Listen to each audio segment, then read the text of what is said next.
എന്തേ വിദ്യ മുഖത്തൊരു വല്ലായ്മ? കഴിഞ്ഞ 5-6 മാസമായിട്ട് എനിക്ക് ഭയങ്കര തലവേദനയാണ് മേഡം. എനിക്ക് തീരെ അങ്ങോട്ട് ശ്രദ്ധിക്കാനും പറ്റുന്നില്ല. വിദ്യ കോളേജിൽ പോകാൻ തുടങ്ങിയ പിന്നെയാണോ ഈ ഒരു രീതിയിൽ മുടി ടൈ ചെയ്യാൻ തുടങ്ങിയത്? അതെ വിദ്യ, ഇത് വളരെ സിമ്പിളായിട്ട് പരിഹരിക്കാൻ പറ്റുന്ന ഒരു തരം തലവേദനയാണ്. ട്രാക്ഷൻ ഹെഡേക്ക് എന്നാണ് ഈ തലവേദനയുടെ പേര്. അങ്ങനെ പറഞ്ഞാൽ എന്താ മേഡം? എനിക്ക് മനസ്സിലായില്ല.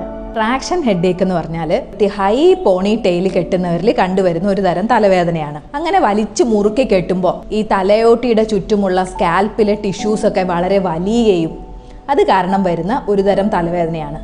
കോളേജിൽ പോകാൻ നേരം വിദ്യ വളരെ ടൈറ്റായിട്ട് മുടി കെട്ടിയിട്ടാണ് പോകുന്നത്. കോളേജിൽ എത്തിക്കഴിഞ്ഞ് 1 മണിക്കൂർ ആകുമ്പോഴേക്കും ഈ തലവേദന തുടങ്ങും.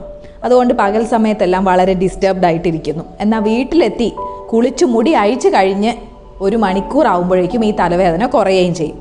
ഈ ഒരു ഹെയർ സ്റ്റൈൽ മാറ്റിയാൽ തീരാവുന്നതേ ഉള്ളൂ നിൻ്റെ പ്രശ്നം. ഇതിനൊരു മരുന്നും ഒന്നും ആവശ്യമില്ല. ശരി മേഡം, അങ്ങനെയാണെങ്കിൽ ഞാൻ ഈ ഹെയർ സ്റ്റൈൽ ഒന്ന് മാറ്റി നോക്കട്ടെ. Okay, thank you madam. Okay.